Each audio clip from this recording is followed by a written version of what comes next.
Бұл орталық өңірімізде 2004 жылы ашылған. Мұнда облыстың құрама командасы жасақталады. 200-ге жуық спортшы шынығатын кешеннің мақсаты талантты спортшыларды республика құрамына өткізіп, Азия, әлем чемпионаттарымен қатар Олимпиада ойындарының чемпиондарын дайындау.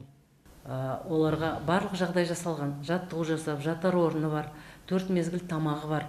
Бұл жерде тағы бір айта кететін жағдай, мекемеде дәл осы спортшылармен жұмыс жасайтын медбикелері бар, массажистер бар, одан бөлек психолог мамандары бар, одан бөлек тәрбиешілер бар.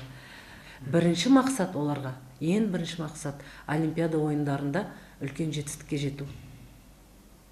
Біздің жұмысымыз, орталықтың жұмысы, солар қандай бір жетістікке жетсе де, солардың барлық жағдайын жасау.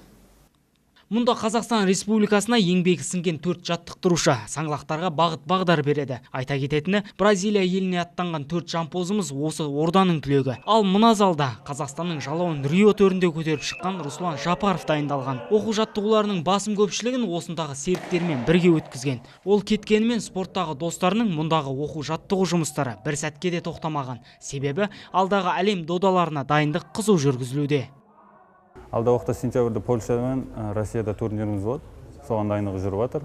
Одан келесі жылғы әлем чемпионатына Кореяда болатын, июньде Муджу қаласында.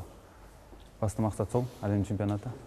Осы жылы орталықтың спортшылары толағай табыстарға жетіп, бірнеше байқауларда топ жарды. Олимпиада ойындарында Елдос Сметов айды аспаннан шығарып, күміс медальді ел қоржынына салды. Одан бөлек Олимпиаданың алдағы жарыс күндерінде мекеменің қалған 3 саңлағы бәсекеге түсетін болады. Мерей Байет, Ермек Кеншімбек, 7-7 Ньюс.